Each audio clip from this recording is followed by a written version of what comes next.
আমি একটু আগে ওখানে বসে চিন্তা করছিলাম যে আচ্ছা বলবোটা কি, যদিও আমার কাছে অনেকগুলো কথা লেখা আছে এখানে।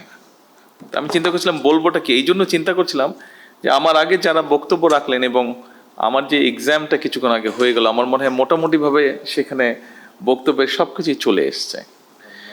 জি, ভালো নাম্বারে পেয়েছি, থ্যাংক ইউ সো মাচ।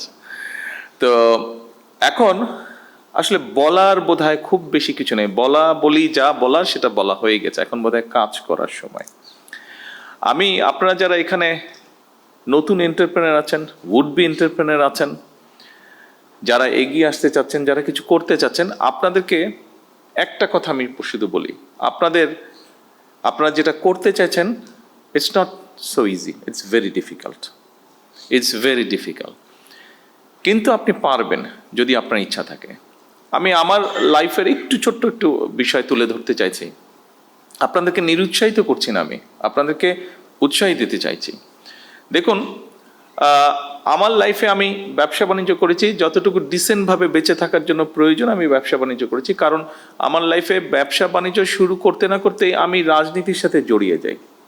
দুটো জিনিস একসাথে চলে না, কিন্তু বেঁচে থাকতে হবে, সেই জন্য যতটুকু ব্যবসা বাণিজ্য করা প্রয়োজন ডিসেন্ট লাইফের জন্য আমি ততটুকু করেছি, বাকি সময়টা আমি আমার রাজনীতির জন্য দিয়েছি।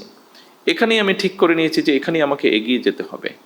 কিন্তু এই এগিয়ে যেতে গিয়ে একটা মানুষকে অনেক কিছুর ভিতর দিয়ে যেতে হয়। আমি গিয়েছি মানসিক নির্যাতন, আমি গিয়েছি শারীরিক নির্যাতন, বিভিন্ন রকম হিউমিলেশন, বিভিন্ন রকম ফিজিক্যাল টর্চার, বিভিন্ন রকম যন্ত্রণার মধ্যে দিয়ে আমি গিয়েছি।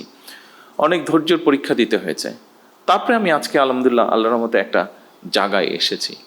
আপনাদেরকে খুব সংক্ষেপে এটা বলার কথা অর্থ হলো, আপনাদেরকে এরকম অনেক কষ্টের মধ্যে দিয়ে যেতে হবে।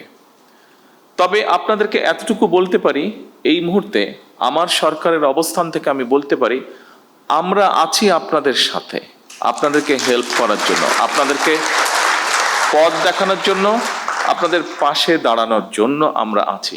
কতটুকু পারবো আমি জানি না, বাট আমরা আছি। যতটুকু পারবো সর্বোচ্চ শক্তি দিয়ে আপনাদের পাশে থাকার চেষ্টা করব আমরা ইনশাল্লাহ।